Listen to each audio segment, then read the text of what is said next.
Hello, everyone, and thank you so much for joining us again at the Unauthorized Teacher podcast. I am so happy to be here with my third interview, and this one is, I know I say this every time, but this one is so special. We're getting back to the roots here. We actually have my kindergarten teacher and my second grade teacher here today. Same person. Same person. I got the privilege of having the same teacher for kindergarten and second grade. I'll let her introduce herself. Hi, my name is Miss Erin, and I am now a retired teacher. Which congratulations, you retired this past year, I correct? did. I retired in December of 2026. Congratulations. Thank you. Well deserved. Oh, golly Moses. So, Erin, I wanna get a little bit more of your background. So what year did you graduate high school? I graduated high school in 1991. I graduated college in 1995. So another 90s child. I am. Another lucky soul who gets to be in their 20s with the friends. Isn't that fun that we went through the 70s as children in public school, and then in the 80s as well, which was crazy, and then at the beginning of the 90s, and, that's incredibly different from the classroom of 2026. Mhm, Incredibly different. mhm. Eons ago.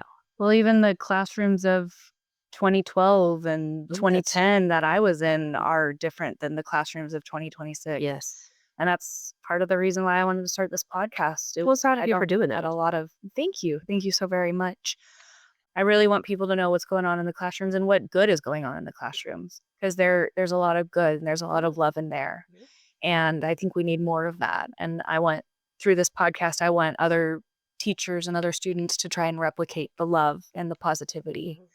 And so that's my goal. So what type of school did you attend? I was raised here in the Panhandle of Texas, and, I went, my first school, my father was my principal. Oh, goodness. So I did have kind of in the 70s, and so I did have kind of the handpicked teachers of and, I figured that out in my 1st grade class when we had to go down to the office, to do something, and I just looked at her like, "That's me that you need." Mhm. Everybody raised their hands to volunteer, but it was, "You need to pick me." And she goes, Yes, Erin. Would you go down to the principal's office?" "Yes, I'd love to." So and then we moved to an even smaller rural school, rural town in 2nd grade in 1982, and I graduated from a class of 31 in a very small rural, Yeah. uh, town. Yeah. It's very different. Very different from where I chose to teach, Right. very different from the world. Right. And you have a very interesting story as to who inspired you to be a teacher. I went begrudgingly, did not want to be a teacher. I wanted to be a nurse. I wanted to help take care of sick people, very early. I would draw pictures of myself as a nurse with the little white hat and the little white outfit and the white awful shoes for very many years. I remember doing that in my home, and then when we were younger, "What do you want to be when you grow up?" "I want to be a nurse." My mother, as I said, was a teacher as well. My dad was a principal. My mother was a teacher. She was the senior English Mm. teacher, the senior English. There was no other. When she says department, it was her. It was the day after school got out at the end of May, and my mother said, "I need you to come up to school with me." And I was thinking, "Oh, to help her take down bulletin boards or whatever." No. My mother had students who were trying to retake the test in order to graduate. I thought that was really cool because they needed X amount of points in order to graduate. Mhm. And so she would give the same test over and over and over and over until they Mm. were able to A get kind a teacher. very kind teacher. My mother was incredibly strict and even more so as a teacher, but also kind. So I was very young and messing around in her classroom, and all these very large seniors were in there taking his test over. And she said, "Erin, I need you to come here." Yeah, sure. Yes. What do you need? Yes, ma'am. And she said, "I need you to take this paper, and I need you to go into the library, and I need for you to teach this child." Mm. these things that here's the test and here it is corrected. I need for you to go teach them. Yes, ma'am. And so I did. I went into the library. It was all dark. There was nobody in there. We turned on the lights in the library and I did. I taught them. And you were in the 7th grade? 5th or 6th. I really don't Teaching remember. senior English? Yes. Oh, good gracious. I was a reader and it was mainly vocabulary. I was a reader, one of those people with, books all the time. And so I knew vocabulary pretty well. And I knew mom's stuff pretty well. She's been teaching. Right. She taught for a long time. And I knew that crazy, weird movie that looks like a cartoon is really The Hobbit. And I really don't want to watch it because it's not a good cartoon for a little kid. But I know that, oh, that's The Hobbit. And sometimes I sit and watch it and go, I don't want to watch this anymore. But I'd watch it with the other kids. And then I also knew about Chaucer and Canterbury Tales, and I knew it. So Well, that's very impressive at that age. it was forced. And why did you become a teacher? So that happened. One of the other reasons I became a teacher was we were in 7th grade and we were diagramming sentences and in English. And I did not enjoy my English teacher. She was also my computer lit teacher. And that was at that time we were learning how to program computers. Do you remember you had to do 10 and it's a few spaces and then you have to do next down, it was number 20. And then you had to program a computer. So we were diagramming sentences and the people behind me were not understanding how to diagram sentences. I turned around and would say, well, blah, blah, blah, blah, blah, blah, blah, blah, blah. And the teacher got very angry. Well, Miss Sarah, do you think you can come up here and do this? Well, sure. Give me the chalk. Let's go. And she was very, and I thought that was just really not a way to handle that. And I thought, if I'm ever a teacher, I'm going to do better than that. And I remember my 6th grade teacher, and I felt that she was being really unkind to one of the boys in my class, and I thought she was making fun of him all the time, and just to get everybody to laugh. And he'd blush all the time, and it made me angry. And I remember staying after school. I didn't even tell that boy, hey, this is what I'm going to do. I remember staying after school and being so angry, I cried and yelled at her in 6th grade, talking about you being so mean to this boy. And that's another one. I'm ever a teacher. I'm going to be better than that. In fact, when I graduated, I thought I'm going into business. I went to a business school here in Texas. I went to Angelo State University. It started, as one of the small business schools here in Texas. I went there and I did really bad in all the business classes. And I was like, what's wrong? I came back and it was like, hey, to my parents, what's wrong? They're like, well, you're in the wrong classes. You need to be in education. Oh, okay. So I did. And I excelled. And so it was really begrudgingly that I became a teacher. Well, if anybody has a calling to be a teacher, it's you. You're telling you it was very begrudging. I didn't want to. In my head, you are the schema of a teacher. Oh, my goodness. Oh, who taught you that, Regan? Well, another professor I really want to interview, my college psychology professor. Shout out. I'm going to have to reach out. I taught that in 4th grade. Schema? Totally did. Wow. Yes, I did. It's like, well, my goodness, where'd you learn that? I was going to not till college. Oh, well. Maybe somebody told me before, but that's when it finally stuck. And you teach the littles, correct? Yeah. You taught me when I was a little. Yes, I did. I actually had quite a career. I had 4th grade for 5 years, 1st grade for a year, 2nd grade for almost 10, and kindergarten for 6 or 7, and then ended in pre-K for 4 years. Oh, and then you went back up to 2nd grade at some point. I did. I know, because you were my kindergarten teacher, and then I went off to 1st grade. And then I remember when I was going into 2nd grade, my mom was so excited. She came home one day and said, Miss Wolf is going to be teaching the 2nd grade, and you're going to be in her class. And I was like, really? They have made the schedule? And she goes, I'm going to make sure of it. Yes. And we did. Yes. And we did. I do remember.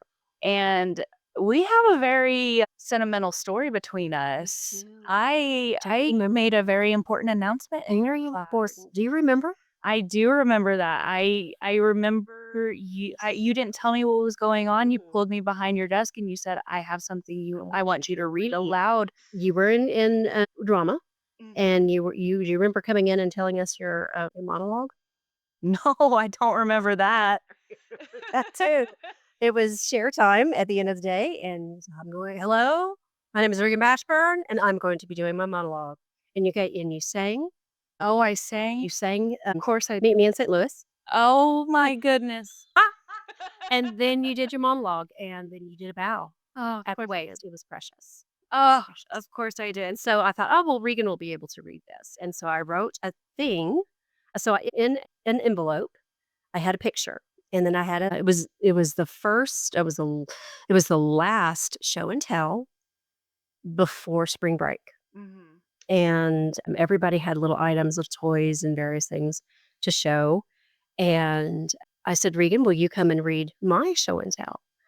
And you're like, "Yeah, sure." And, took out the picture, and it was a picture of my child. I Mhm. was pregnant, and she held it up. "Does anybody know what this is? Does anybody know what this is?" And said, "Regan, would you help? Would you read this?" And it said something about, "This is the baby that is growing in this is Wolf's tummy." Yeah, and I found out as I was reading it. I remember that. What a cool But it moment. was very cool. And now my child is a graduate. Thank you. Congratulations. She is 18, and Beautiful. she is beautiful and very smart, and she's going into education. Perfect.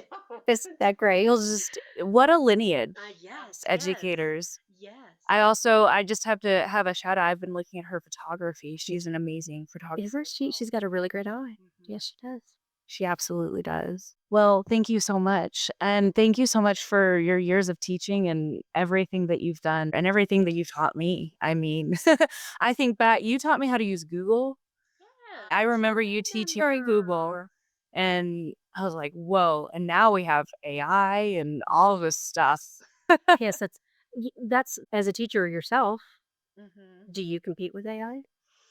You know, I believe that AI can provide some good as long as we have some strict boundaries. Agreed. So before I was a teacher, I was actually working for a corporation implementing AI through their corporation. Mhm. And so I did a lot of research. I went to a lot of conferences. I talked to a lot of people. I was going to meetings with the Austin AI Alliance. And, here's the deal from a business perspective. The companies in the 90s who refused to get computers and refused to computerize, what happened to them? They're going. Exactly. And you don't want to be a laggard. No. But here's the deal, AI can do a lot more than any other invention that I've ever seen. Mhm. So anyway, fast forward, I'm in teaching and I give my first essay and some of my students, I can tell it's AI written. Iris. We have the M dash in there and certain verbiage. You can tell. Yes. You can tell the difference between what a seventh grader wrote and what an AI wrote. Agreed. And I stood up at front of the classroom and I said, listen, I know some of you used AI. I know who it is. I'm going to give you the opportunity to come clean and we'll redo the assignment and we'll wash our hands of it. But if you don't come clean, then there will be consequences. And every single one of them came up and came clean to Oh, me. lovely. Yes, every single one of them. And then after that, I created an assignment. Well, actually, I got it on Teacher Pay Teachers where it had a text that was written from AI and then a text that was written from a human, and they had to decide which one was written from AI and which one was written from a human.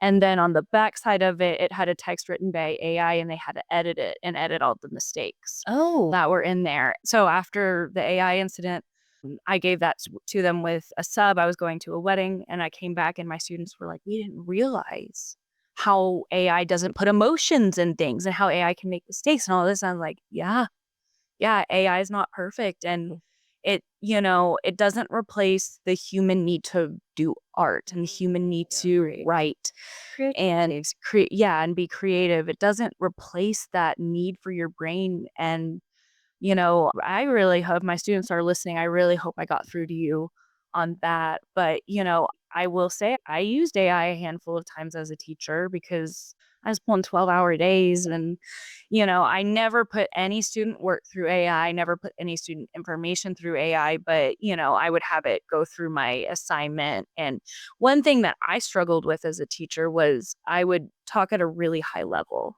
I went from my master's degree to teaching 6th and 7th grade, Yeah. and some of my students wouldn't understand me, and especially when I would write out assignments, it would fluster them, and so I would put it through AI and have it edit it. So For sure. I would write it Yeah. ahead of time. Mhm. I would put it through AI to edit it. I don't believe I've said this, but I do use AI to edit this podcast. I want to be very honest. Mhm. Obviously, we're not using AI to replicate voices or do anything or to create anything, but just to kind of bridge the gap between the cheap mics that I could afford and everything. But yeah, AI and education, it's really interesting, and I truly feel that teaching them young is I really agree. important. I agree. I at the last of my career Mhm.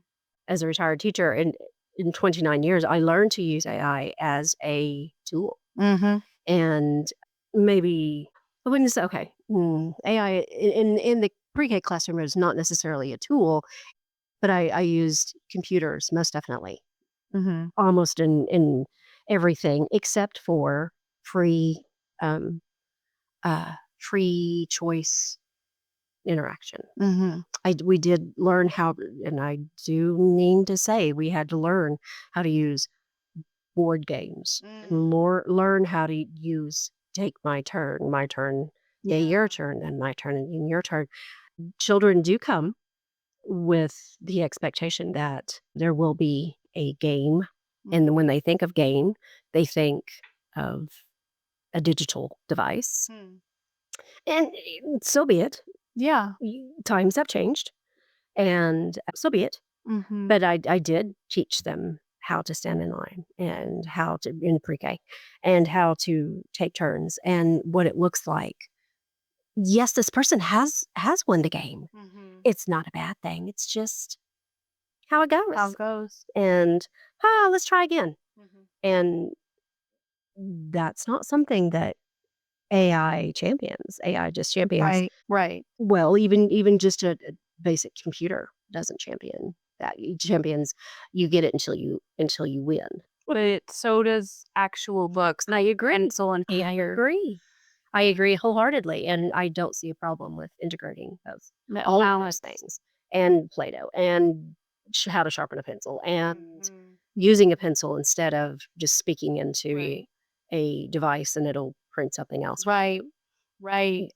I see no problem in using all Exactly. sources of media. So, Exactly.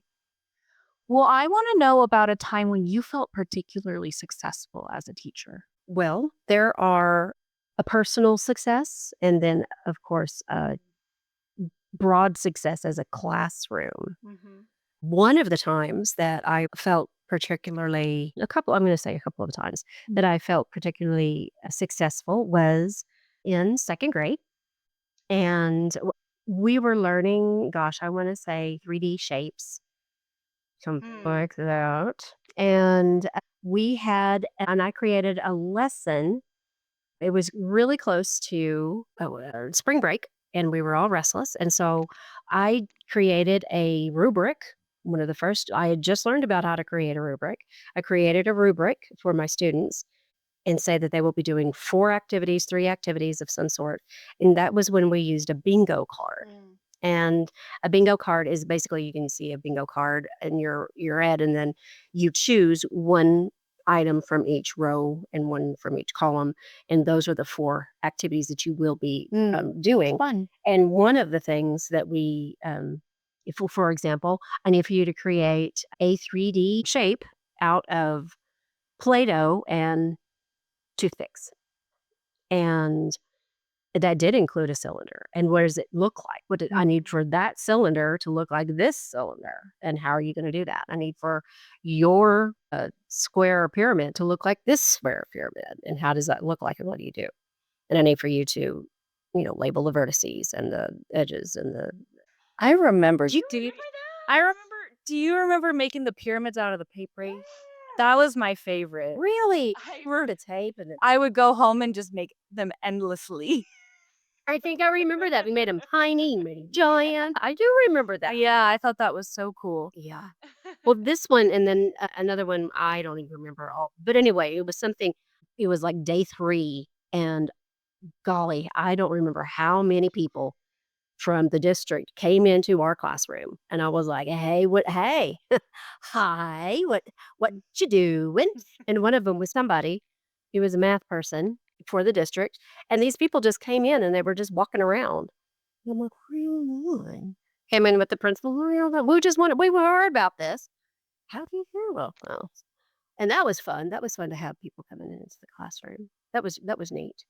Isn't that always fun? That is fun. Yeah. It's being watched. Mhm. And another time in pre-K, had the head of pre-K come into the classroom. I'm supposed to come and watch you. Hope you don't mind. No, I don't care. Come on in. I knew her because I had been observing her several years. And and what are you going to be doing? Well, right now we're about to be doing a reading lesson. Would you like to come in and sit over here? And we had a big book, which I read frequently, and she jumped up and did the lesson with me. And we had it was purely off the hip, and we did a whole beautiful lesson together. It was really great. And then nobody saw it except for her and me and the students, and we had a super great time, but that was a lot of fun. Those were 2 really great times. I've also in a personal one-on-one type thing, I've had children who have had emotional needs who have come to me during their emotional time, their emotional outbreak, and say, I need to talk to you. I want to talk to you. Okay. What should we talk about? And working them through because I've had them in years past. And a person who is on the spectrum, for example, coming and talking and saying, I need you to just talk to me. And, here comes a trail of other sped teachers and the principal and counselor, and they're all running and huffing because they've been running after this child. And I just looked behind him very quickly and just gave him a nod, like, I got it. And the child was like, I just need you to talk to me. And just to calm down Yeah. because I understood the kid. And Mm. I need you to talk. Let's talk. Okay. Those are really good examples of when I felt. Yeah. Oh, here's another example. I had a kiddo who had severe separation anxiety, and coming to school was so awful. And I had trained my students in the classroom that when X student comes in, I'm not going to be here because we had you have X, Y, and Z to do first thing in the morning.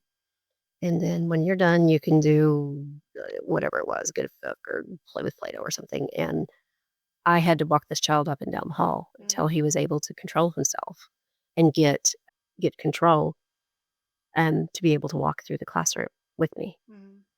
And yeah, there was a lot of screaming, yelling, me holding his little body, lot of it until he was able to calm himself down.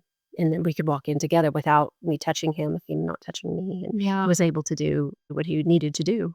Yeah, I remember those things too. I did have when we had the walkthrough at the graduates, I had a mother come running up to me. Do you remember me? Well, of course, she looked vaguely familiar, and I'm already in tears because my daughter is walking the school for her last time. And she said, do you remember my kid? Sure, I do, sugar lips. And she said, he's already graduated high school, he's already graduated college. And one of his things that he had to talk about to get his job after his master's degree was to talk about his favorite teacher. And he talked about you. But she was like, he remembers you. Oh, so that was really cool. Awesome. That's beautiful. Well, I want to know, what does good leadership or good admin look like from your eyes? Good admin, good leadership is somebody who is willing to say, I don't know the answer. Let's learn together. I don't know the answer to that. I have watched leaders and admin. I don't know if, the vast majority of people know this. My dad was a principal, as I said, and he was like, when are you going to be a principal? Never. And let me tell you why. People, teachers, paraprofessionals, all kinds of things bombard the principal at all times with questions. And they need to know the professional answer and know what you say is going to go. And I have been a part of the line that is 7 teachers deep Yeah. because we're in line because we have important questions, be it about a student, be it about a test score, be it about a policy, whatever.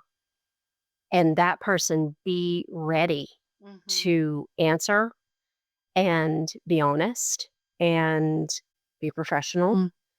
At the same time, be kind. It's Yes. incredibly hard. Yes.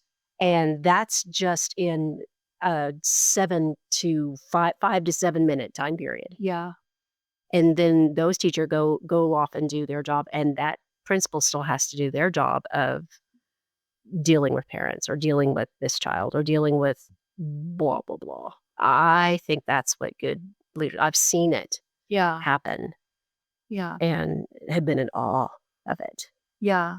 Keeping that kindness through that chaos is not easy, but incredibly important. It is an art. Yes. Absolutely. And I've seen it and been grateful for it. Grateful for it. No, it doesn't happen all the time. Nope. But I am that to me is what good leadership looks like, and have the grace to say, I'm not really sure about that, and have the ability to have a pen and notepad going, I'm going to find out about this by tomorrow. By tomorrow at 9:00, I'll have I'll have an answer for you, and by 9:00, there's an answer. Yeah. That's what good leadership is to me. Well, I'm wondering, so you've been teaching for, almost 3 decades. If you could snap your fingers and change anything about education, what would it be? I had a conversation with my husband about this. Now, he is older than I, and when I would talk about this, what would I change?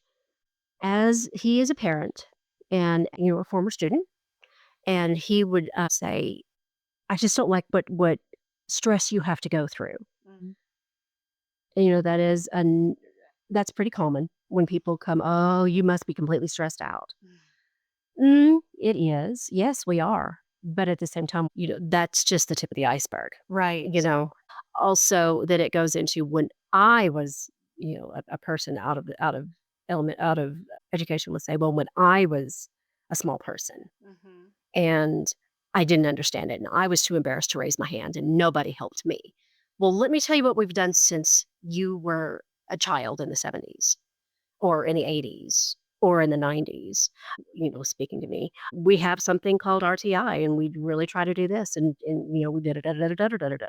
Well, I just don't see how that could happen. Well, we do some reteaching. Da, da, da, da, da, da, da, da, da, da, da, da. Well, that sounds really good. That should help. Mm, you would think it sounds really great in theory.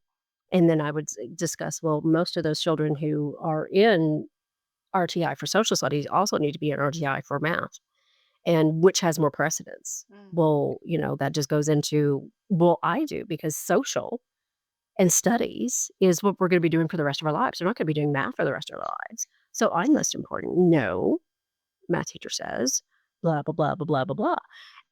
A, B, then we have, 32 students that have discipline problems in this RTI class and 12 over here in this other class. Well, that's not fair. Yes, but I don't teach social studies. There everything in theory that teachers slash campuses slash education has tried in theory, we're doing our dangdest. Yeah. Nobody's sloughing. We're trying. It just doesn't work. Theory and actual don't work. Yeah. We're working on it. We're trying. That RTI thing sounds really great. And what is RTI? Response to intervention. Okay. And that's where, you need some help with math, or you get a little note on your assignment. I'm going to need to see you at RTI at Tuesday at 3 o'clock. for the RTI time. And so for 3 to 3:20, you're going into this classroom to get retaught. Well, so were 27 other children. And you're not gonna get the one-on-one that you hoped to get because there are 26 other kids in there, and they are wanting that too.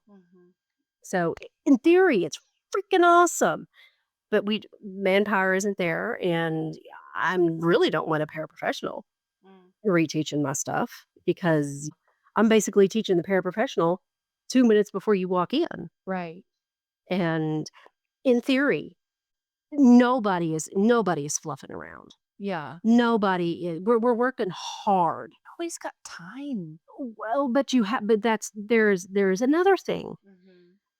That squeezes your last period before RTI time. Gotta hurry. Okay, write this down, write this down. Okay, dang it, you guys go. Okay, hey, y'all, come on in. I'm so glad you're here.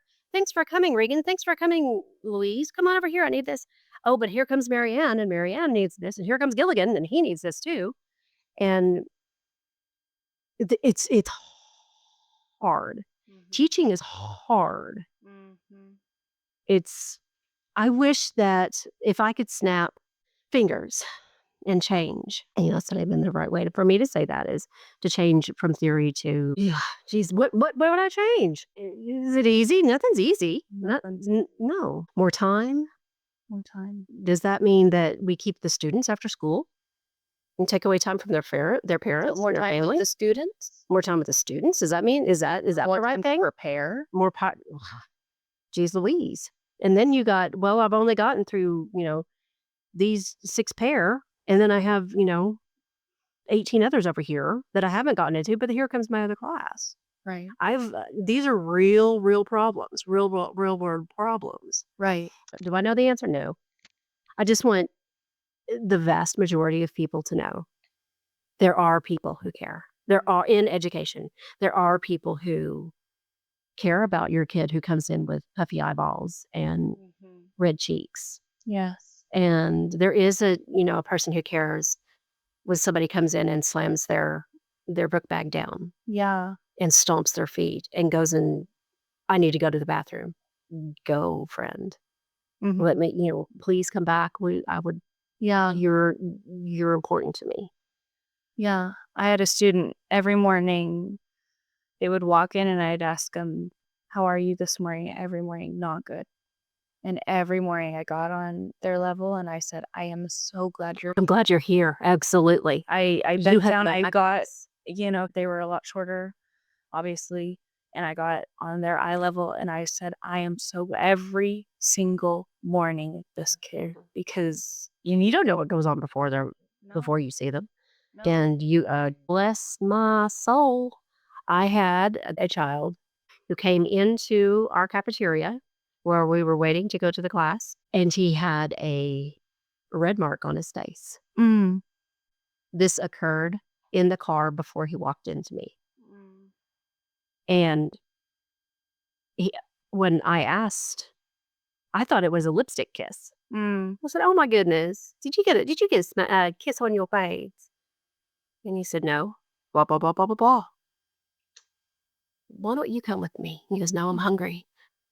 Let's get you some food. Yeah. And then I went immediately, goosebumps right now, and went immediately to the principal, said, I'm going to need to use your computer. I need to close this door and use your computer and use this phone call. We'll use this to call CPS right now. And because she was a good leader, because she was a good admin, she said, Miss Mail, where's the kid? He's eating. She said, I'll make sure that he eats, and when he's finished, I'll bring him to you. And he came and he just laid he's a tiny, laid his head and wept and wept and wept and wept and wept and wept and wept and wept and wept. We didn't say another thing. It still happens. So you don't know what happens before they come in. You never. But I'm so glad that he came.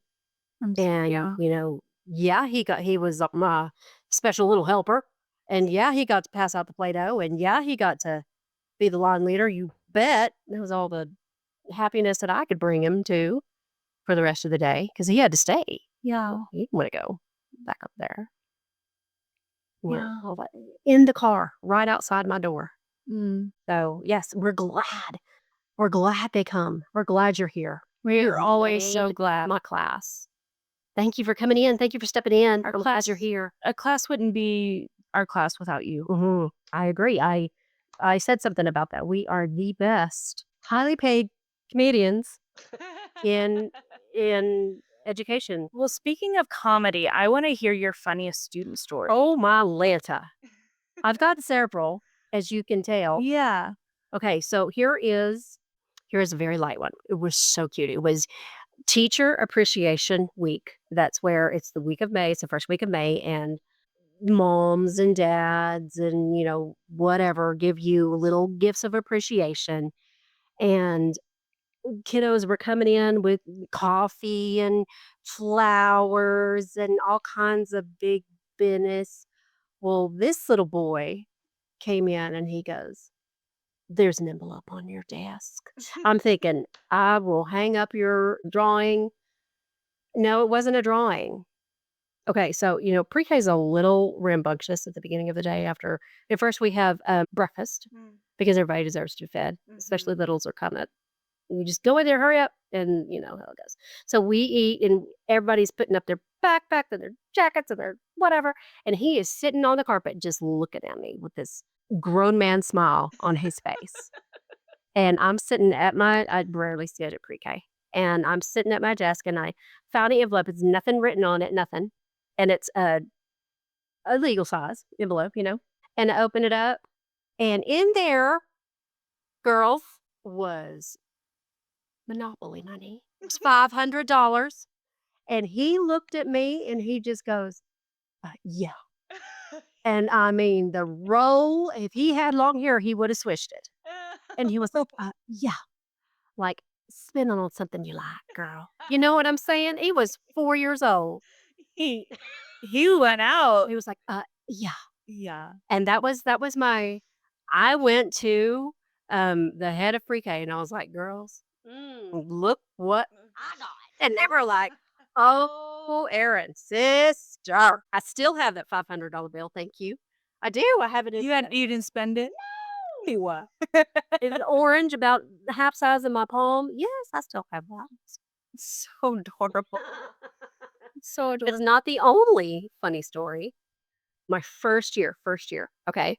I love first year stories. And I am the biggest dork you've ever met, right? I mean, I don't think I even told you my first before. Okay. I graduated in December of 1995. And my parents were like, you got to find a job. And I'm like, no, I am not ready to teach. I'm not prepared to teach. So I went and I got a job. Actually, I got 2 jobs. I got a job as the children's supervisor at Barnes and Noble. Yeah.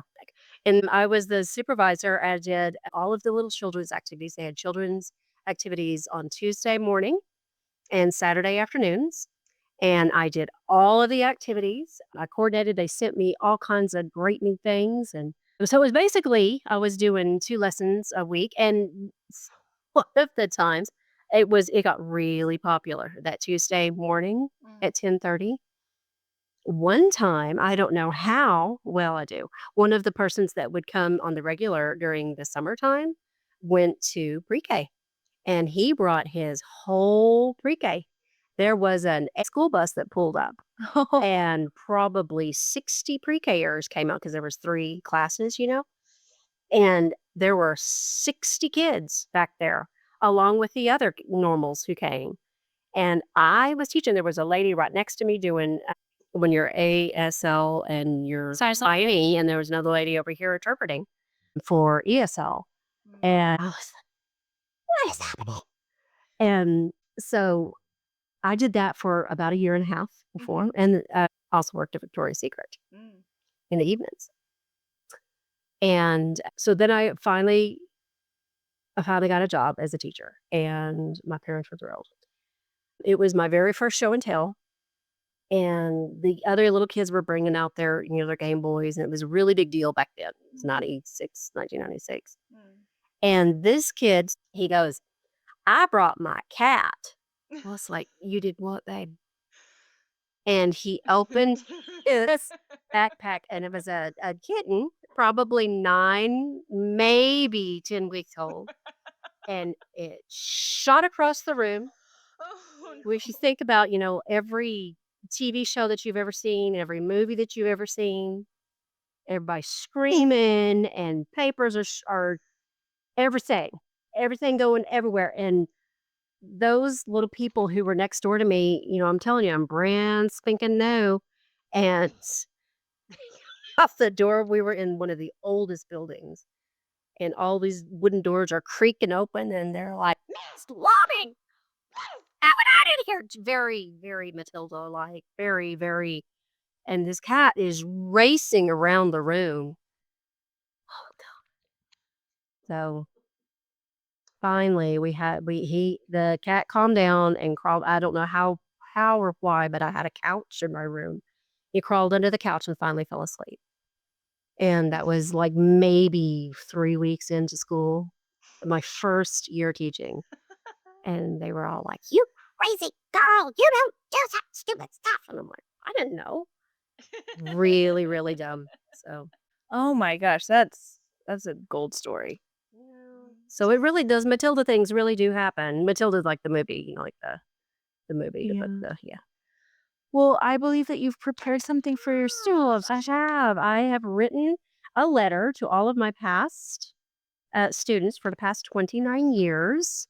And that's a lot of people. And like I said, I have a lot of parents. Here's a bit of info that you need to know. I don't know about you, but I at 53 still do not go to Walmart, which is right around the corner. I do not go to Home Depot or Lowe's or the dollar store without running into somebody who knows you. Mm. And I am just vain enough that I don't go without my makeup anywhere because, that day that you come straight from the garden with, worms crawling on your knees and you don't even notice that, 16 people of that family come up and, "Oh my God, you're so wonderful." So anyway, don't do that. That's just a bit of information. Don't go anywhere without your makeup on. So I have a lot of people that I know, and my grandkid's best friend was in your class. Yes, yes, I do remember them. So this is to a lot of people, lots and lots and lots of people that I wrote this letter. Okay. A letter to the students in my class for the past 29 years. Hey, students. Teachers are always talking about past classes and sugary coated words about what this class learned together or how we grew from this adversity we shared into a loving, cohesive community. Typically, after during enduring a fellow class friend who has monopolized the room's emotions. Those words are undoubtedly true, whether in an elementary classroom or an auto mechanic service course in a higher learning facility. However trite, my letter begins with thank you. Thank you for 29 years of fresh faces at the start of the school on the first day. The new shoes and the crisp notebooks and the styled hair walking into my room with bright bulletin boards of sharp colors and perfect borders. It was such fun I with with the anticipation of the year ahead. That is one of the single best and most fulfilling reasons teachers return. Thank you for laughing with me. Humans crave a bond with other humans no matter what age or background. One of the fastest ways to bond is through joy. Joy leads to laughter. Shared laughter leads to happy faces. Happiness leads to bonds. I am aware most of the laughter produced in my classes have been because of my silliness. Losing my coffee cup, yikes, or losing my teacher's edition math book, double yikes, or reading aloud a book with all the voices and actions to elicit a response, acting ridiculous to get your attention in order for you to really hear me or actually pay attention. Teachers are actually stand up comedians with knowledge to impart to an audience of varying abilities and attention spans that must perform duties for a grade. That grade is not only for the student and their family, but for the school, the principal, heck, the district's social standing. Grades, aka test scores, are serious business to those people attached with the big money. And you giggling at me as though I taught you how to subtract 3-digit numbers by going next door to borrow party supplies is a bonus, and also a way of me testing your ability to follow multi step problem solving. Thank you for following me as I learned how to interact with difficulties. Following procedure for a safe and quick exit during a fire drill is intense for teachers. Let me tell you. Do you have your gradebook? Are there any kids still in the bathroom? Which kid is at extracurricular class or not even present today? Who closed the door and locked it? Are the lights turned off? Why are 4 girls screaming? James, don't just run away from the line. Where are we supposed to line up outside? No, we're not gonna die. But then we have to calmly stand quietly in this line outside. No, it's not swing set time. We have social studies to finish. Finally, thank you for the lessons I've learned in human nature. I have learned why some person in the grocery store is muttering to themselves about missing something from their list. And I am vaguely able to see why the news of our society includes a video of extreme behavior. Someone might be embarrassed or overwhelmed, feel like no one listens to them unless the extreme volume or action is used to make their point. Living is hard. Carrying on is a chore. None of us has it easy all of the time. Grace is needed for us to continue to live, to carry on. Not everyone is good at giving grace, but it's nice to be remembered as one of those who might have taught you how.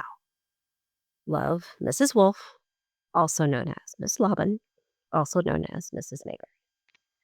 Thank you so much. You're welcome. Thank you for involving me in your project. Of course. I